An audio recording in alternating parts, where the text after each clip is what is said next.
Hey everyone, today we're going to talk to Conrad Alagaban. Did I say it right? The last name? Okay, good. All right. I mean, there's a couple I different forgot ways to to say it. make sure I'm saying the name right.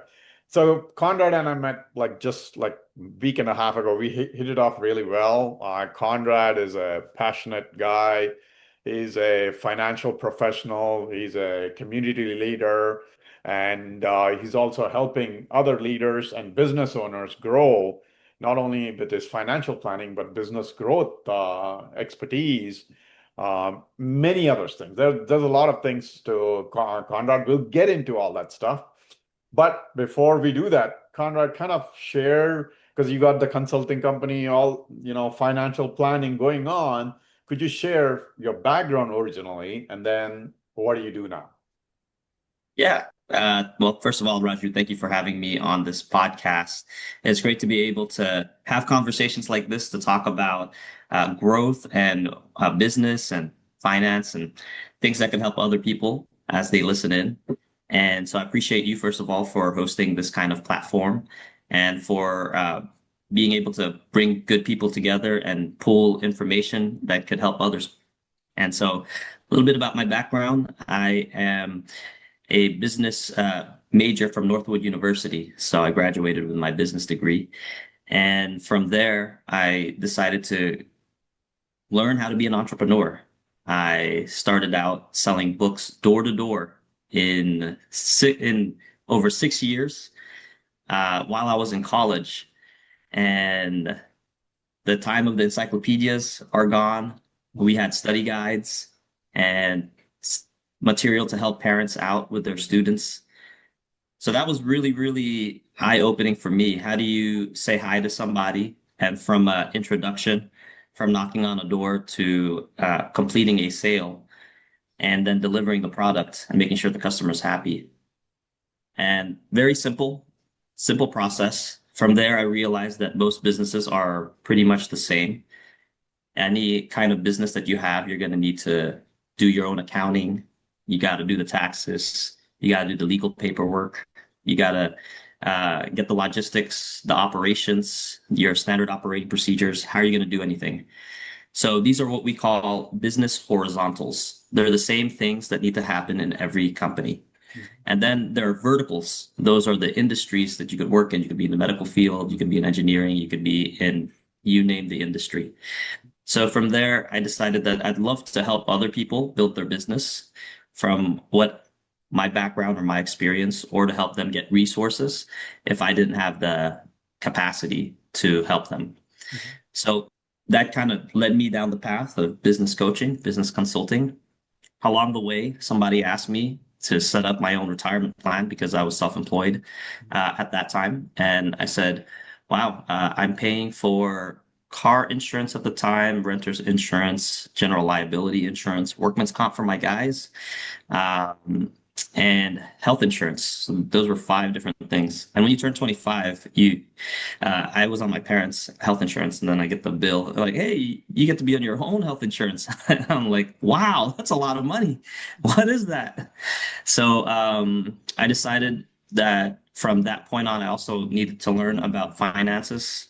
So I got into financial planning as well. Got my license in general lines, life, health, annuities, so I can do basic retirement plans, life insurance, health insurance, and those things I learned about on the back end, because when you get your license, now you get to understand, well, why is this set up this way? And I felt like my parents and my family have done a good job to get us here to the United States. And there's this just that level of understanding in finances where we don't know and we don't understand unless you go study it, right? And even though I've been a business major, even though I run a business, there's a lot of stuff I still didn't know. And I realized that a lot of business owners, they don't know this stuff either because they're busy. You might be a cook and then you want to open up a restaurant. Well, just because you're a cook and you open up a restaurant, that doesn't mean you understand how all finances work, right? And then you get really busy just doing that. So I decided that I wanted to really pursue it. It's my kingdom work is going and helping people with their financial foundations, setting that up and making sure they're able to create legacies for their families and protect what they've developed. So it goes hand in hand with business consultations. A lot of business entrepreneurs need to start out from a good level of a good financial foundation so that they can explode business, grow, and keep going, and then also take hits. Mhm. So that's a little bit about my journey from selling books door to door to eventually being a marketing campaign guy, being picked up by people in politics and running political campaigns across the state of Texas, Mhm. to helping out with technology firms, to supporting traditional business or families or individuals that want to get into business, Mhm. and kind of taken off from there. So I'm 38 now, and that's about more than a decade of development during college and then past college. Yeah. Awesome.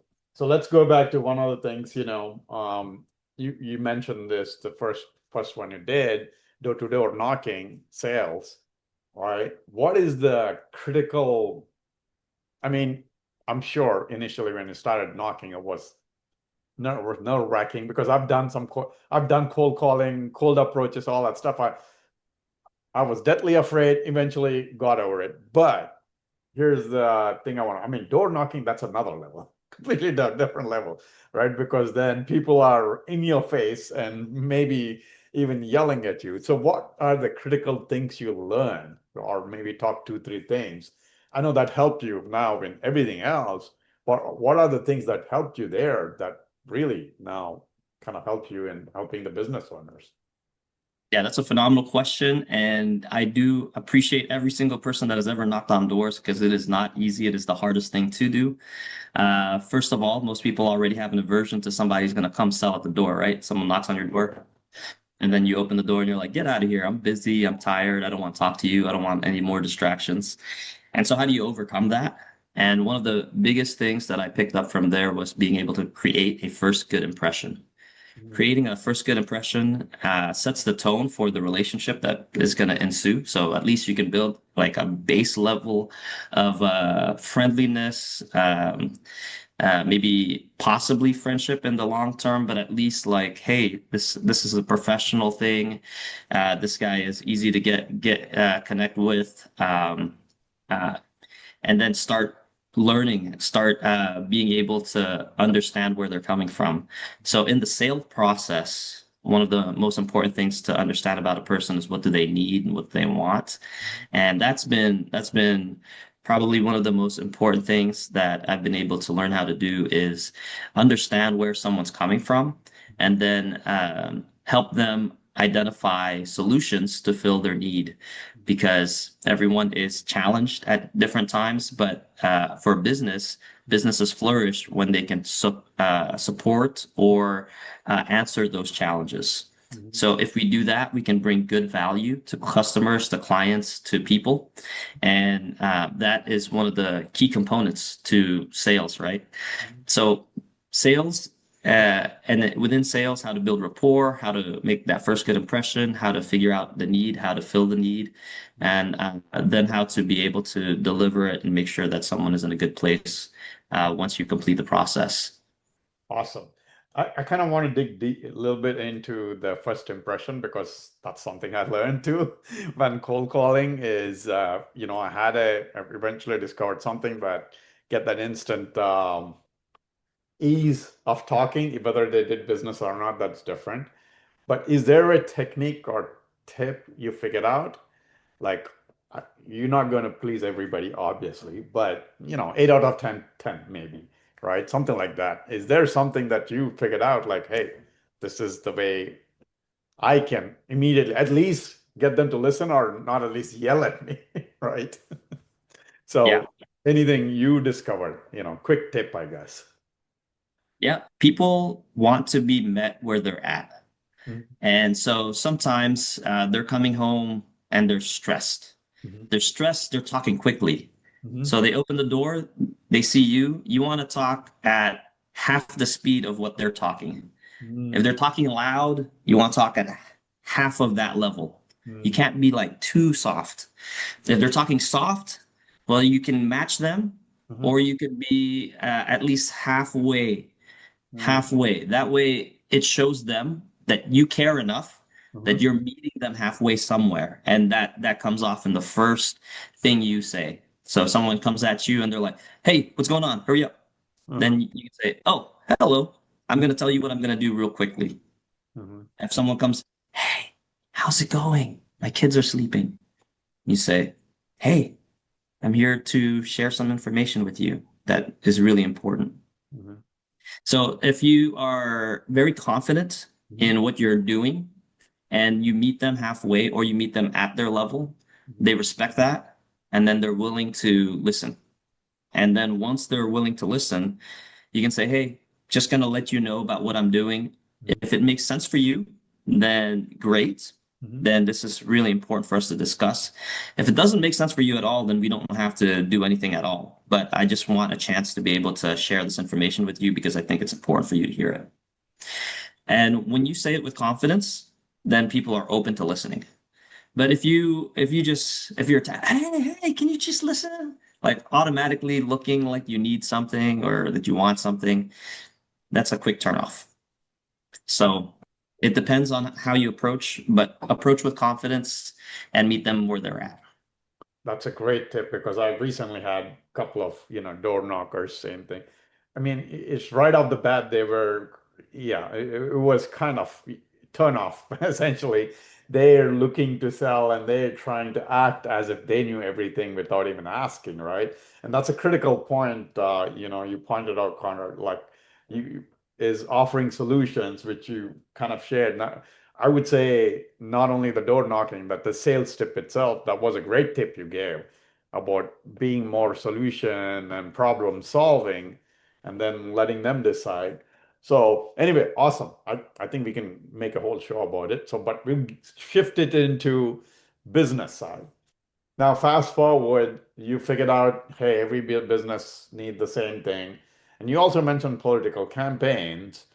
Right. Is that something you discovered similar things there too in the political campaigns you worked in? Yeah, political campaigns are the same thing because you meet a lot of people and you got to make a good first impression. Hmm. And most of these people are going to decide if they're going to vote with you Hmm. or whatever your campaign is, Hmm. depending on random things. But there needs to be some sort of, I feel like I'm connected to you, Hmm. some way, shape, or form. Like, where are you from? What are you doing? Um, is it something that's going to affect me? Hmm. Is it going to improve my life? These are questions people are asking in their heads because they're already busy with their lives, Hmm. you know. So door-to-door campaigns is an easy transition, right? Because, hey, I'm selling you something.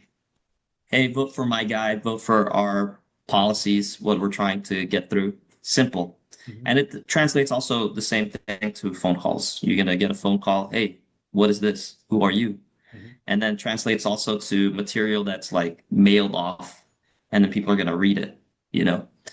So it's got to be simple, understandable, and people can build trust and credibility. Those things are really critical in political campaigns, Hmm. and I think it's really fun to be able to connect with people, in general, see what is important for you, Hmm. because that's what they're going to be voting for. If it's not important for them, they're not voting for it. Gotcha. Yeah. So a lot of things translate really well. That's why it was an easy transition. Gotcha. All right. Now let's get back into the business coaching side, right? So, obviously one of the things you did is, I mean, you did two different things. Usually I guess they could be essentially done by the same person. Usually it's different. Sales and marketing, right? They're usually two different functions. Marketing is one thing, but sales is obviously different. But you said I mean, you essentially help business do both. Apart from obviously planning, financial planning, all that stuff, which itself is another ocean. We'll get into the financial planning part separately, but on the marketing and sales, how do you differentiate that? How do you like for a company, take an example company, I don't know, whatever type of company you work for, how do you figure out, what's their marketing strategy? What would be their marketing strategy? And what would be their sales, right? Like I'm sure persona or something you would create. High level is fine, just to give people an idea on how you do things, essentially. Sure. Yeah. Great question. Marketing lets people know that you're around, you're alive. Take, for example, Global Financial Impact. It's been around for just a little over a year now, and very, very popping on social media, Instagram. If you're on Instagram and you search for it, you're going to find it. And then there's about 40,000 plus agents now, and you can find them.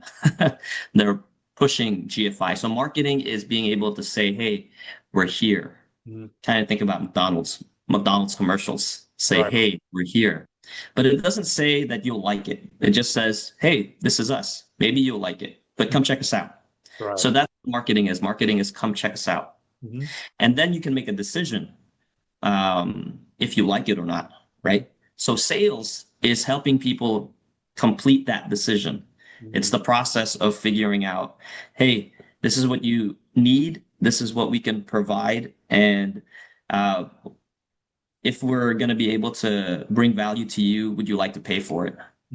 So the difference, it works hand in hand, but one requires the results. The other requires a consideration. Marketing is a consideration. Sales is results. Got you.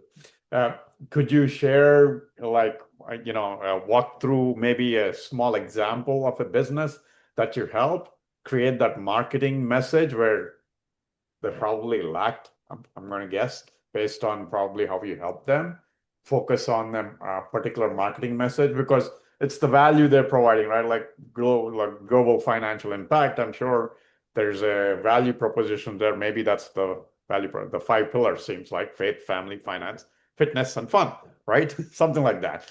Something. So how do you go about creating that when you look at a business? We don't have to name businesses. Maybe just take as example business.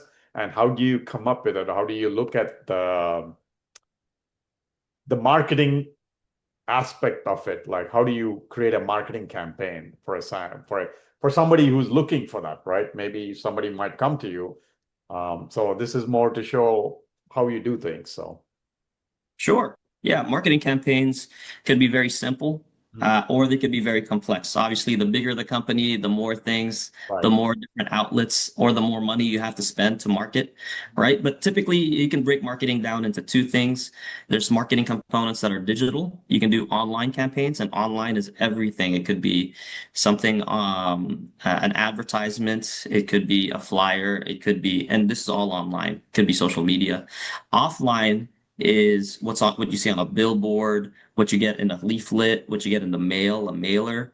So the offline and online marketing, right? Those are very simple to understand what you can see. And then obviously these types of things are called branding, right? So when it comes to marketing campaigns, it depends on someone's budget. Like, what are they trying to accomplish? And marketing campaigns need to take time, because it takes time for a lot of people to learn something. Okay, so it could be very fast, like, hey, a flyer campaign or a mailer drop campaign could be a couple $1,000s, and you're printing out something that's going to show up in people's mailboxes. Really simple, right? Or you're going to go online, you're going to create some advertisements, some videos, and you're going to make people look good online, right? So in the past, we've had simple ideas where we just built a simple website. A website could be a Google site, which could be free. You just pay for your domain, you can get a Google site free, don't spend any money other than that, and pay for the domain again next year. Right? Or it could go all the way. A website could be anywhere from $500 to $2,000, $3,000. And these are the low end sites. And then we've built sites before that are $35,000 and more. right? So $35,000 pages, they are for big, large companies and they do a lot of things, right? A lot of security features. Maybe you're taking in client information that maybe, let's say for a medical company, you're taking in data that cannot be stolen, right? And need to be military grade protection on the internet. Mhm. They say that, but still Mhm. people get in, right? But anyways, any kind of marketing campaign depends on the locality of the company and the business. Sometimes that business is very local and they only have one store, brick and mortar, and within that location, you can say that zip code is their only customers that they care about. Doesn't make sense to do a marketing campaign that the client can't handle the influx. So Right. let's say, for example, you are buying leads online and you want 10,000 people to go call you, but you only have a staff of 3 people. They're not going to be able to handle 10,000 people calling. So you're not going to make a multi-million person email blast because then you're going to hear from a percentage of those people, right? So you have to do it depending on the size and scope and scale of the company. What do they want to accomplish? Most companies, let's say small mom and pop, they just want people to say, "Hey, come here. Like we have a tea shop here. We're selling t-shirts online in our e-commerce store. We just want a handful of sales and want to see it's consistent." Mhm. So the marketing campaigns that you do, you want to be able to have enough money so that you can spend on testing it out, see if it works. And most people make the mistake, especially small business, to make the mistake of cutting the marketing first when things go bad, and or not planning ahead of time to have marketing in their budget when they go into business. Mhm. So brick and mortars are the heaviest hit because sometimes your location is inside of a suburb. So no one on the highway is going to know you exist unless they Google you and you have good reviews. And you know how girls are when it comes to reviews or people in general. If they see a bad review, they're not going, Right. right? So at the smallest level, marketing could be as simple as have a website and make sure that foot traffic is going to there. So you can do some search engine optimization, social media campaigns, be able to put out information and then make beautiful looking videos. And today, the crazy thing is most people, especially small business owners, are forced to have good videos because we have phones now that cost like $1,000, $2,000, and majority of the cost is the cameras that are on the phones. They look just as good as the regular big $100,000 cameras. They could do the same job, right? So the small business owner is forced to be able to create good campaigns and to be their own brand ambassadors online. How do you do that? That is sometimes maybe your brain is too focused on the business, Mhm. and then many small business owners don't have the capacity to do that. So that's where you bring in marketing consultants or consultants, and we'll be able to go find people. So there are different levels that you could spend on, Mhm. but the goal is that a percentage of your expenses every single month should be towards being able to market yourself and bring people into the door. Yeah. So I know that touched a lot of different subjects. Right. Like That's okay. Yeah, we won't go too online, deep. offline, we could send out the door campaigners and they're gonna knock on doors and you could pay them commission if they close a deal. So Right. they're your marketing, but they're also your sales. So sometimes at a smaller level, marketing and sales are the same thing.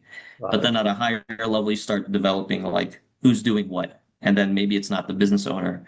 And my goal is to help the business owners go from self-employed to having a business owner mentality and making sure that getting good people that are good at what they do to make yourself look good, right? Awesome. Great question about marketing. I know we went a lot of different ways, but I hope that answers Yeah, something. actually, you kind of gave me the next question, right? So that's a critical point you made. Helping business owners or business operators become business owners, essentially, more than self-employed, having a system processes. So let's dig into that, right? Kind of share what you do there. One is obviously creating those teams. What else do you do, like the financial planning wise? And you also provide, we talked about this offline. If they have employees, you provide them benefits without any cost to them. There's some other things you do.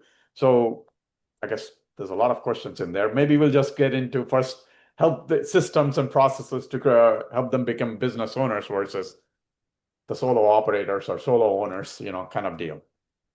Yeah. Yeah, let's start on on specifically business consultations, and those are really more strategy and planning. It's like bringing a brain to the table and then having them think about the things objectively, because a business owner typically is focused on what they're good at and what they know, and they're like this close to problems and challenges. Right. So they're emotional about it. They want to see it go a certain way, and you want to set a goal with them. You want to understand what their goals are. Well, Right. they want to hit this income level, or they want to hit this expansion, Mhm. or they want to make sure that the foundation is good. Mhm. So, understanding where my clients' goals are is step one, and then bringing them options that strategize how to get to that goal, like Mhm. one, two, or three options, nothing more than that. Right.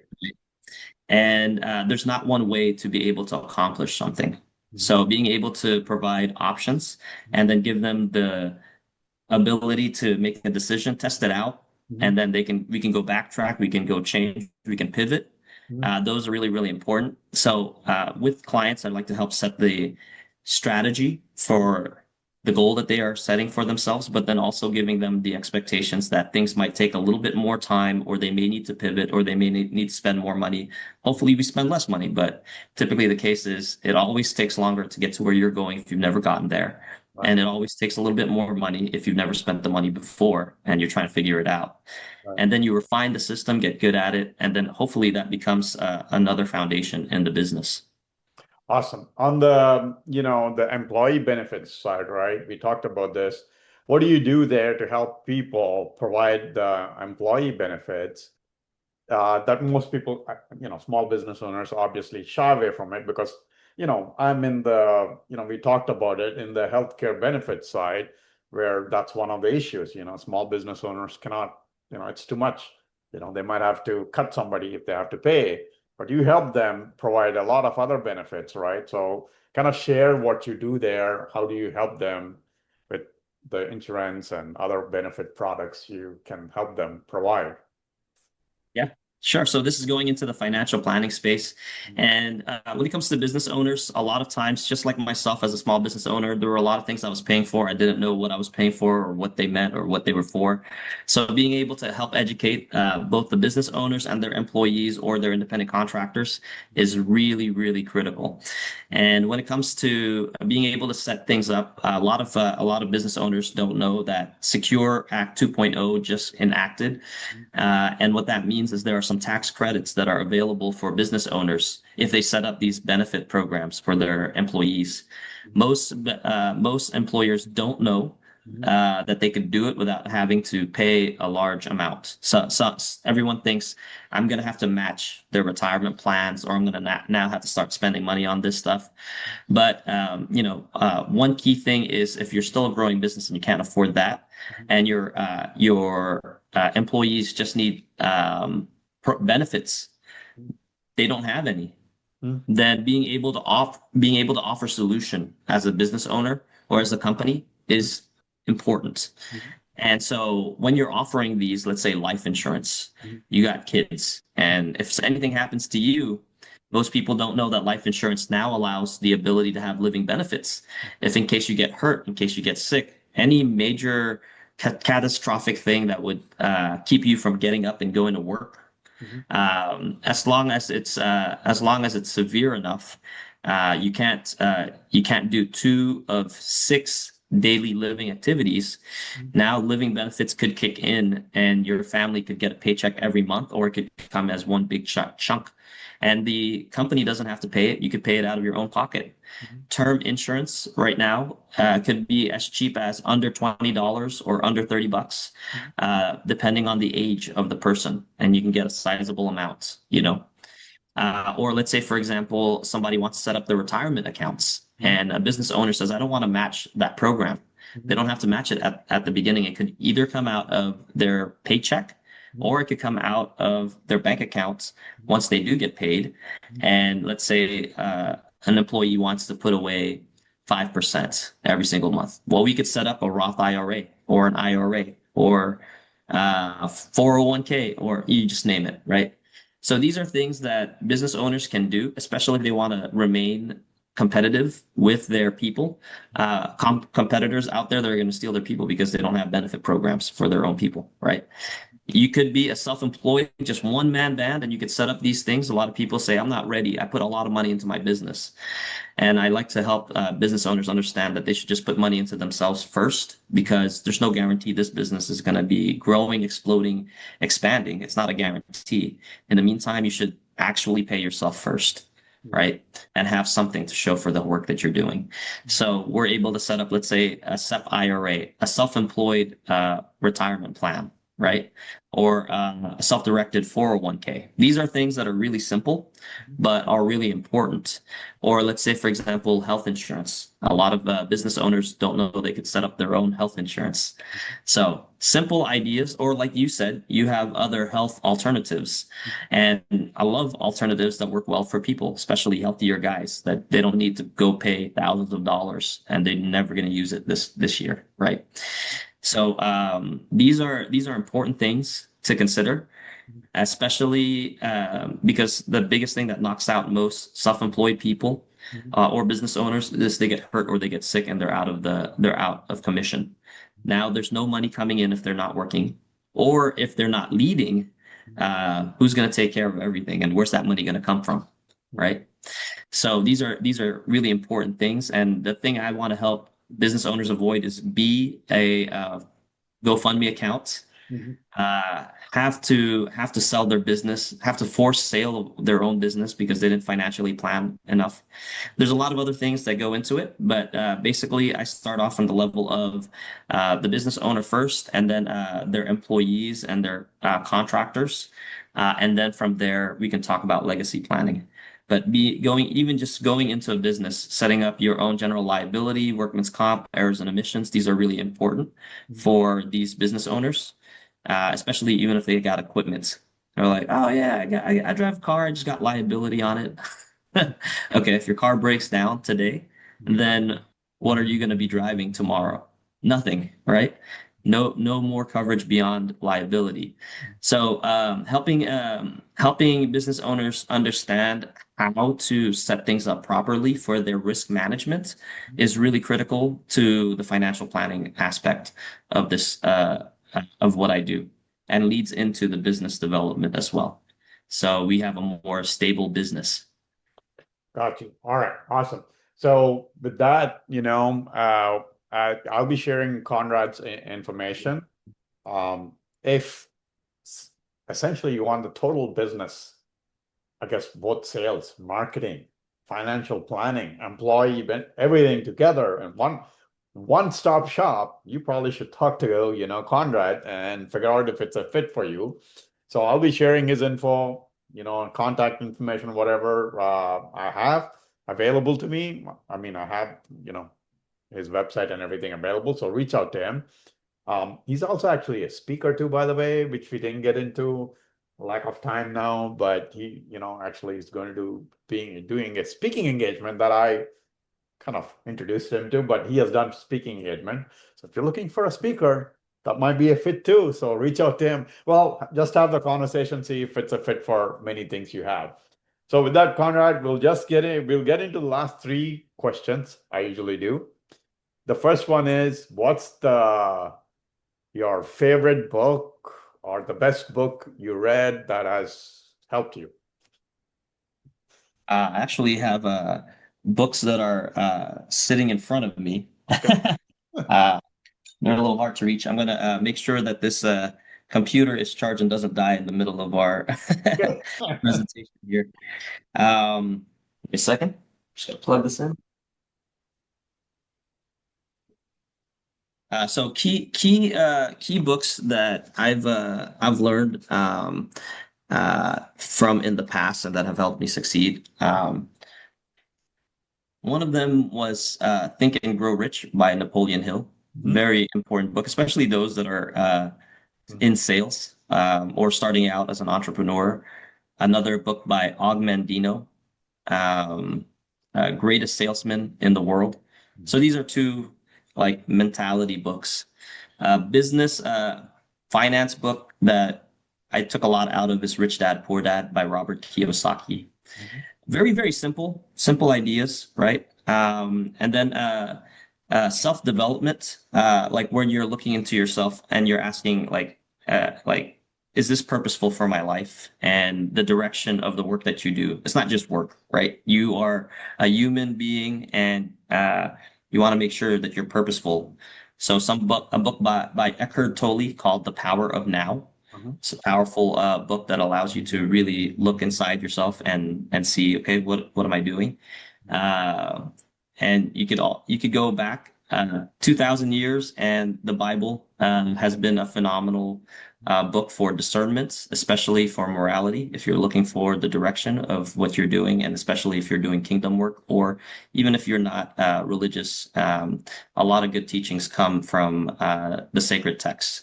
If you are Muslim, the Quran, if you're Jewish, Torah, and so on and so forth.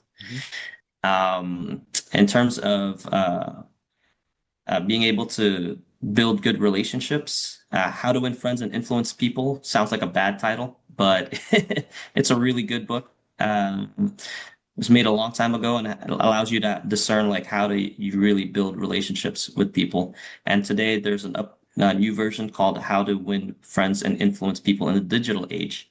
Yep. And I think anything that you could read that simplifies information. If people like those yellow books, the How To for Dummies, there's an entire series of everything.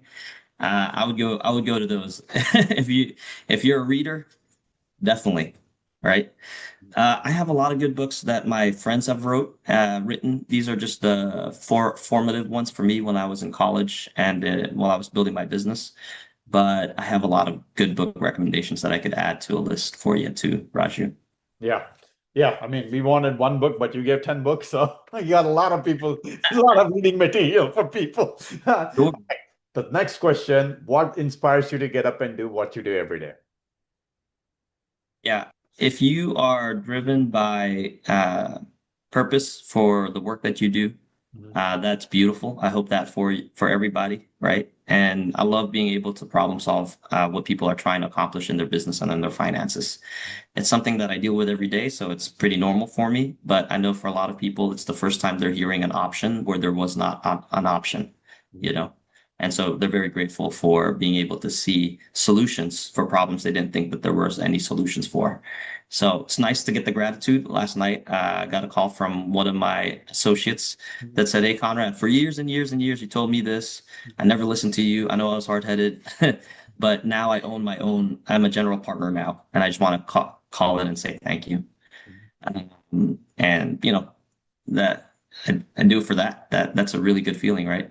Yeah. No, awesome. Well, last but not the least, since you've run businesses, helped so many business owners and all, you have to now only share one tip. Okay. No multiple tips. One tip, the best tip you have that has helped you that can help others. Personal, professional, doesn't matter. Yeah, there's too many, right? That's a trick part. That's a tricky part. Too many things. When judging for whether or not it makes sense to do it, think about 20, 30 years from now, and is it going to be something that you're going to be proud to have done and is going to be useful for yourself, for your business, for your family, for everything that you're doing? This action that you're considering right now, will it be powerful for everybody involved in 50 years? You know? Awesome. That's a great tip. That's a unique tip I haven't heard anybody give before. So with that, thanks, Conrad, for taking the time. And now, like I said, I'll be sharing Conrad's contact information, everything. You'll see it both on the YouTube side and also the clips I'll be sharing. So reach out to him for, obviously the financial planning or the total business planning or business growth planning, everything. So it's just not planning. So anyway, and then benefits. So there's multiple layers. Like I said, Conrad is a one-man stop or one-stop help for your business. All right. Thanks again, Conrad. Thanks for taking the time. Raju, I appreciate you a ton, man. Thank you, and keep doing what you're doing. Thank you.